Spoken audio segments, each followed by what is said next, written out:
Good morning. Good morning. Welcome or welcome back to Bookeemonsters. My name is PK. It is Wednesday, August the 21st. We're here to look at the new releases that are being set free this week, and today we are looking at romance books. Quick announcements. I don't have any sprints tonight. I don't do them on Wednesday nights. Our next one are tomorrow night, Thursday night at 6 p.m. Mountain Time, 8 p.m. Eastern. They go for 2.5 hours. I do them 3 times a week, every Tuesday and Thursday evenings, and then Saturday afternoons for 5 hours, starting at 1 p.m. Mountain Time, 3 p.m. Eastern. Tomorrow's morning show, we'll be looking at fantasy and science fiction. But today is love. Good morning, Elena. How you doing? You're great. Awesome. Good to hear. We are getting closer, slowly but surely. If we get one more, I would be very happy. Thank you very much, baby. Hi, Anita. How are you doing? Hope you're having a good morning. We are here to look at the new releases that are romance. There's a lot. There's always a lot of books, which is fantastic. There's like about 75 minimum, probably closer to 100 every week of new books in every genre, in the entire genre, all the genres. All right. Enough dilly dally lollygagging. Let's get to the books. First up, Heavy Hitter by Katie Coutinho. Taylor and Travis, Jennifer and A-Rod, Marilyn and Joe. When a professional athlete and a megawatt star fall in love, the world is obsessed. With 4 chart-topping albums, Lacey Logan is a superstar whose life no longer feels like her own. Her every move is photographed, videoed, and dissected online in her carefully curated Instagram feed studied by fans worldwide. To maintain her privacy, Lacey skillfully controls her narrative, showing fans and paparazzi what she wants them to see. But when Lacey discovers her boyfriend is hiding 2 devastating secrets, a bad cocaine habit and a pregnant girlfriend, she begins to lose confidence and control of her own story. Then big-shouldered baseball player Jimmy Hodges, a former Rookie of the Year when Lacey was in high school, walks into the bar where she's venting to a friend. With his shaggy beard and unfashionable button down, Jimmy is the opposite of the picture-perfect guy Lacey thinks she wants. Soon, sparks fly and inhibitions go out the window when Lacey dares to take some chances. Lacey and Jimmy are polar opposites, but could this be the forever after they both need? I have a suspicion it is.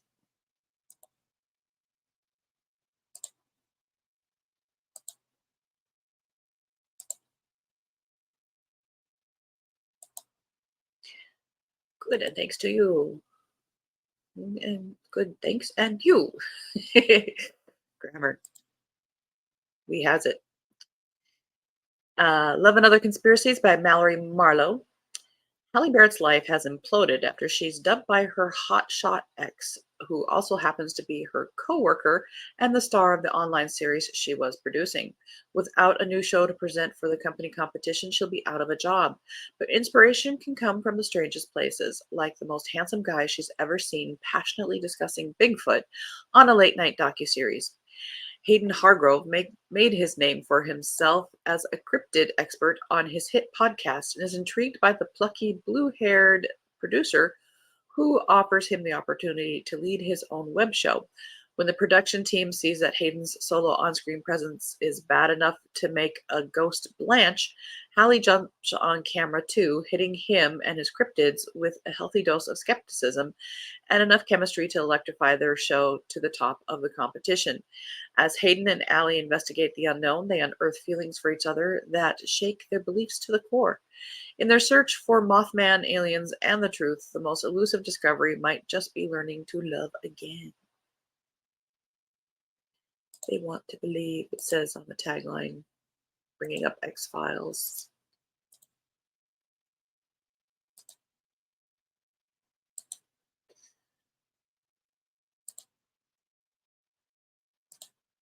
Storybook Ending by Poppy Alexander.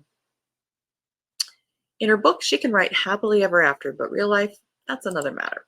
For children's book author Imogen, an idyllic life in the English countryside seems like the perfect fit for her and her husband.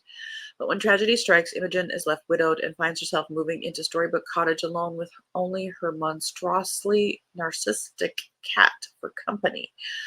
After discovering she is pregnant, Imogen grows determined to embrace a new start in Middlemass with its duck pond, cricket matches, and village fates. The only thing Imogen can't seem to shake is her neighbor, a brooding artisan blacksmith named Gabriel, who she can't quite decide is friend or foe. That is until she realizes, thanks to an arcane clause in her deeds, that Gabriel, not just an artist but lord of the local manor house, has the power to take her home and leave her completely broke. Devastatingly, he seems keen to do exactly that, yet Imogen finds herself drawn to him nonetheless. And in her darkest hour, Gabriel may just be the bright spot to save Imogen in more ways than one. Seriously? Her husband just died and she's pregnant with his baby, and we're talking about love with another guy already? Good lord. That better be some fancy writing.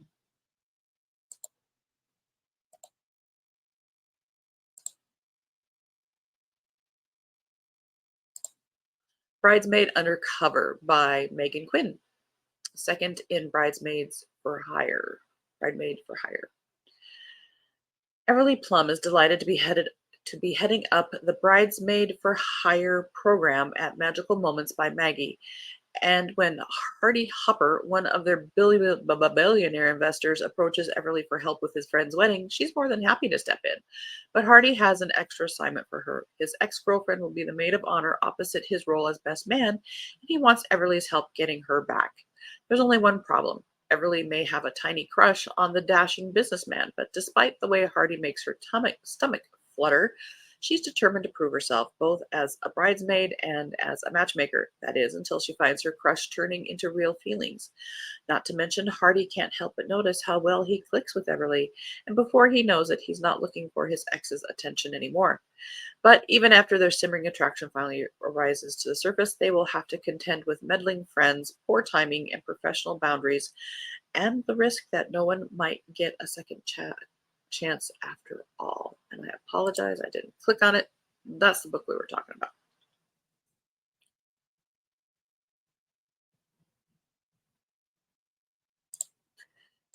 Giving it a moment to shine. Going on to the next row.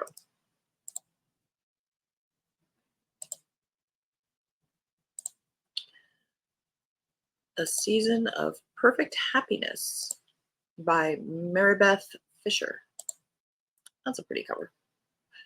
10 years after an unspeakable tragedy caused Claire to flee her hometown in Delaware, she finally feels content. She has a quiet, tidy life in Wisconsin, a place she picked at random for its shape on a map. Her careful existence centers on a simple plan: keep her social circle small and keep the past a secret. But when she meets Eric, a light-hearted theater nerd who gives Claire more of a chance than she's given herself in a long time, that plan seems increasingly impossible, especially after she finds herself emotionally entangled, not only with Eric, but with his ex-wife Annabelle, their 3 young children, and a small set of friends, the kind she'd always wanted to have around her. Life after the accident can be full of joy, Claire realizes, going on a date to see a 1,000-pound pig at the state fair, giggling over obscure inside jokes with friends at a music gig, making smoothies while the kids wear their infamous cooking hats, being a partner, a best friend, a mother. But when a person from her past arrives, Claire's worst mistake threatens her new life, and the deep friendship she's made hung in the balance.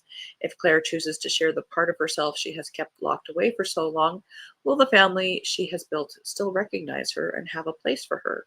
Or will everything she has spent the last decade working toward fall apart? Quick tangent question. I know names matter. Names absolutely matter, and that's why there are very power names and blah blah blah.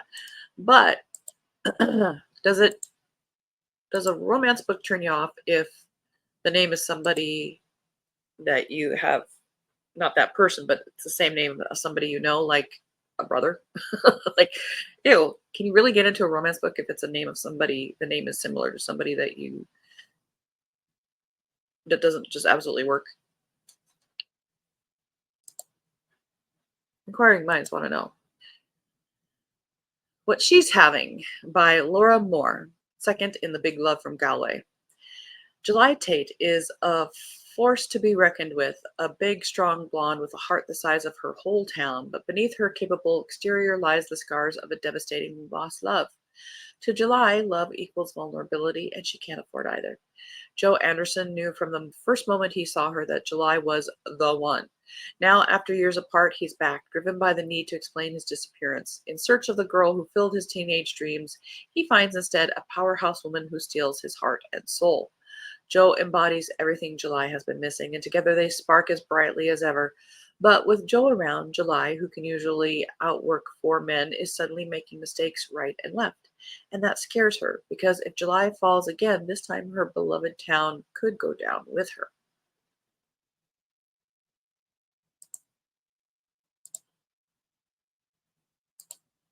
Next up, one of my favorite authors, or an author I've enjoyed in the last year, but I've not read this series. I love her historical mystery featuring Lord Julian. The Mysterious Marquess by Grace Burrows, second in the Bad Air Days tales. The Prodigal Peer. Lucian, Marquess of Linfield, disappeared from the family seat nearly a decade ago, and now he's back, ready to take his inheritance in hand.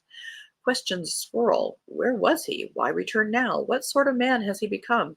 And Lucian can't offer much in the way of explanations. All he knows is the dearest companion of his youth, Lady Penelope Richard, they wouldn't be companions, is being courted by a handsome cad, and Lucian cannot allow her ladyship to waste her future on a scoundrel.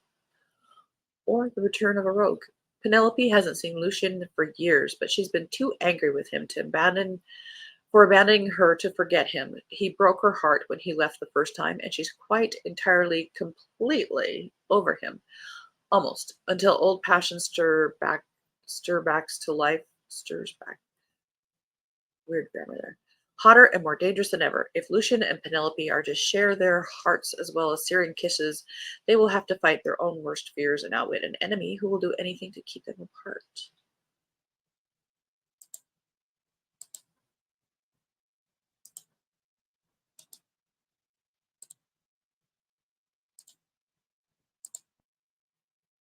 Morbidly Yours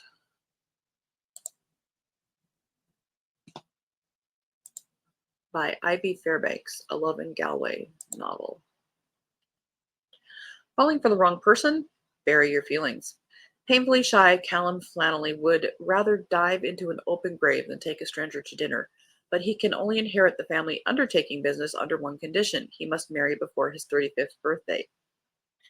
Texan animator Lark Thompson moved to Galway, Ireland to restart her life and career, not to be reminded of losing her husband by moving in next to a funeral home.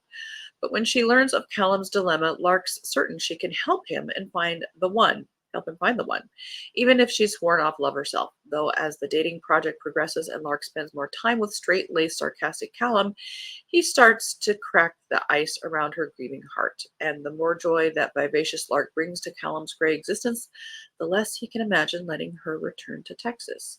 If they think they can ignore their connection, they're dead wrong.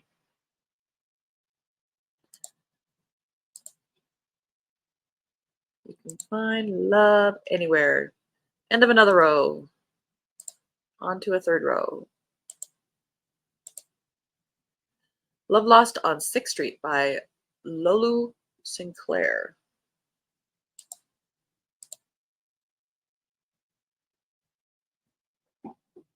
Sorry, coffee was required.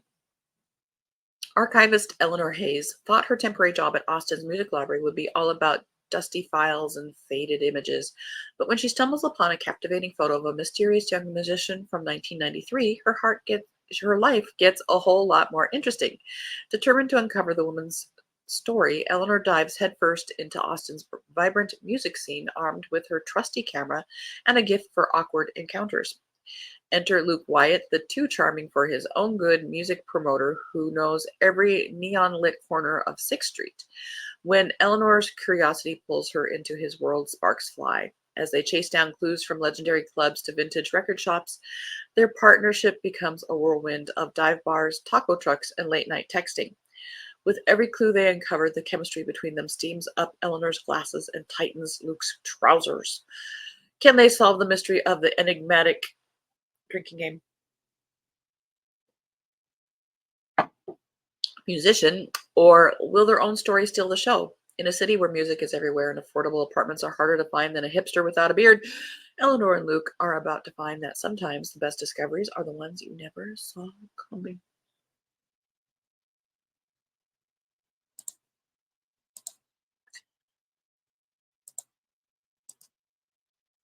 How to charm a nerd. Nerd!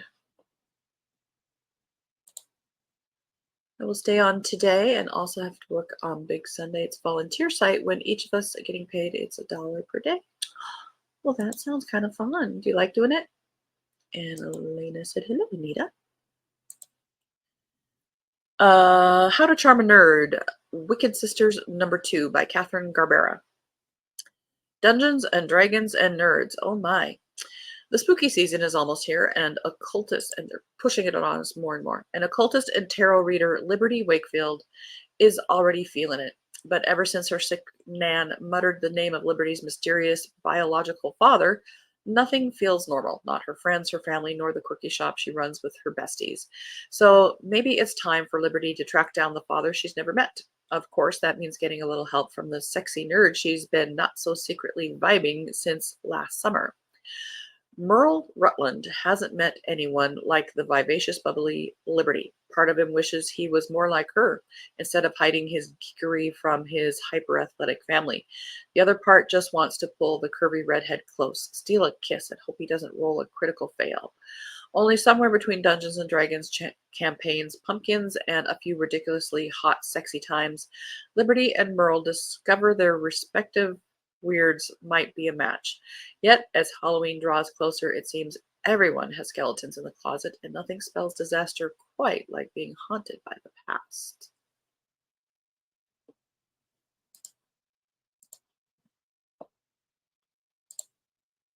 This next one is an anthology, but we didn't get very many pretty big dresses lately, so. Hot Duke Summer, Regency Historical Romance Anthology, and I'm just going to read some of the authors here. Scarlett Scott, Alexa Aston, Annabelle Anders, Mira Platt, Kathleen Ayers, Chastity Boland, Sarah Adrian, Jude Knight. I am so out of romance authors for the most part. Those names don't mean anything to me, but maybe they mean something to you. On to the next. Holding Out for a Euro by Mary Ann Marlowe. If you're really lucky, you have a best friend who pushes you to do the stuff that scares you. We have this whole thing where we challenge each other to take some calculated risks and do everything we're terrified to do. Of course, when you avoid love at all costs, that means doing the unthinkable, being vulnerable. So for one night, I'm going to be completely and brutally real about who I am to a complete stranger whose mischievous and ridiculously dark eyes promise all kinds of trouble. I'll open the darkest corners of my soul to him. I'll admit I run from love, that I believe in mind-blowing sex, not soulmates. Hell, I'll even tell him why. The problem is that instead of running screaming the way I and any level-headed commitment phobe would, the hot Greek guy is actually intrigued. I shouldn't want to kiss him. I shouldn't want more, but I do. It was just supposed to be a one-off thing. Bare my soul, flee at the stroke of midnight, and never see him again. But FML, I just discovered he's the genius chef at my favorite organic kitchen and is single-handedly responsible for keeping me and my stomach so happy these past few months. He's the perfect Greek hero. The only problem is that when it comes to romance, I might be the perfect villain.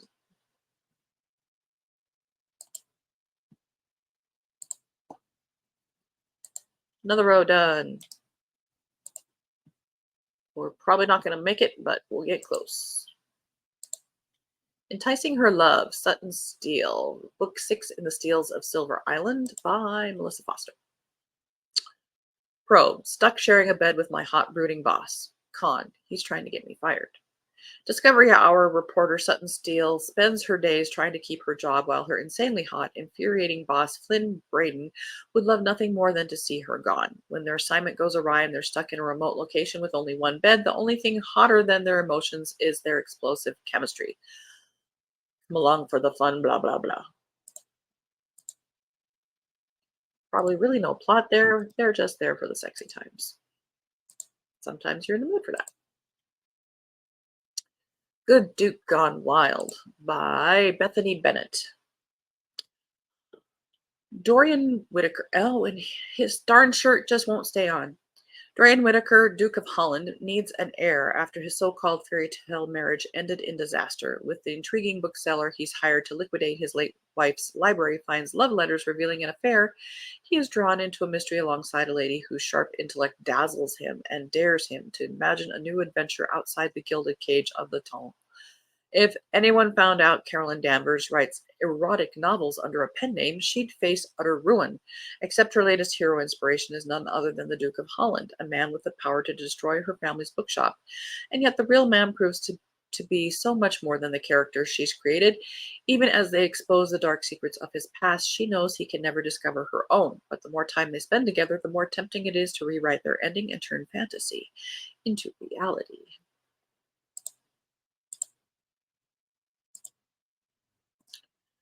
We can do it. We can do it.